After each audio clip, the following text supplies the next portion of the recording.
শুকাবো হলুদ দিয়ে, দিয়ে তারপরে শুকানোর পর আমি আচার বানাবো, তেল আচার। আপনারা যদি শিখতে চান আপনারা শিখে নেবেন আমি কিভাবে আচারটা করছি।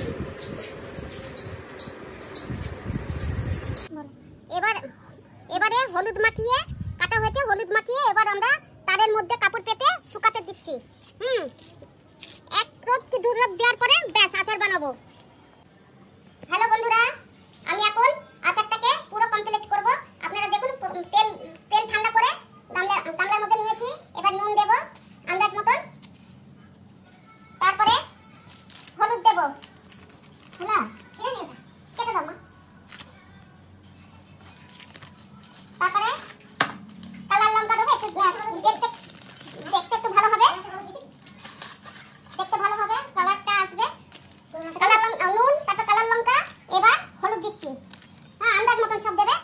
তারপরে দিচ্ছি জোয়ান, ভেজে রেখেছি, জোয়ানটা দিয়ে দিলাম।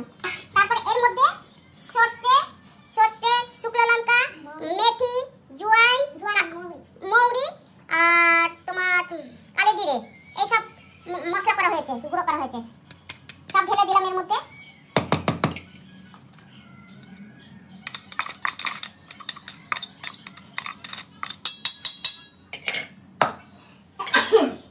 এবার এটাকে একটু মাখিয়ে নিচ্ছি,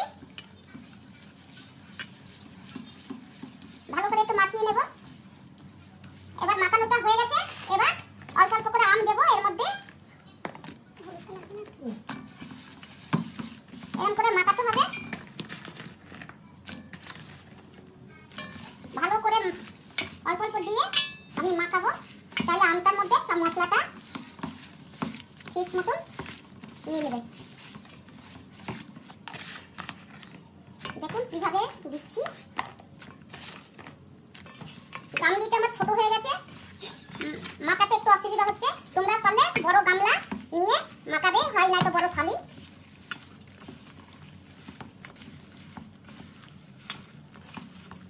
এইভাবে যদি আচার করে এইসব মশলা দিয়ে, তাহলে তোমার অনেক দিন যাবে, বছর বছর আচার ভালো করে রাখলে তাহলে আচারটা থাকবে।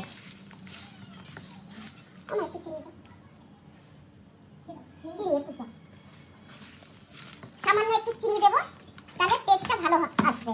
খুব বেশি না, অল্প করে দেবো, কেন ভীষণ খাট্টা এই আমটা।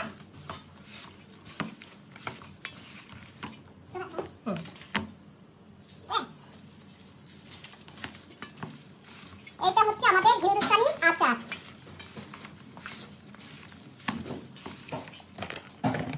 এই যে বইয়ের মধ্যে অল্প একটু তেল দিয়েছি, দেখুন অল্প করে তেল দিয়েছি তলায়।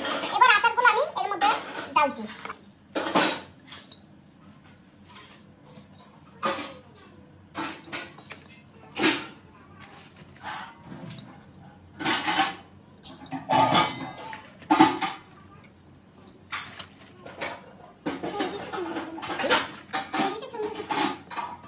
দেখুন আমি কিভাবে দিচ্ছি, আস্তে আস্তে করে ভরছি।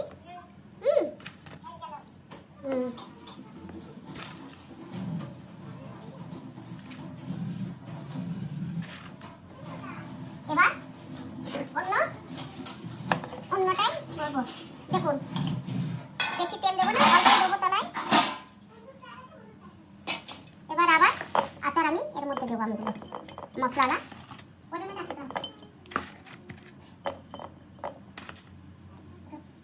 তেল পড়বে, এইভাবে ছেড়ে দিচ্ছি।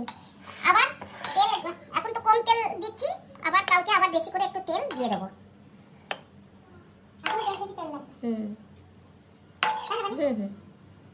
1.5 কিলো না লাগুক, 1 কিলো 250 মতো লাইটটা জ্বলছে। কালার আছে না? কালার এসে সুন্দর।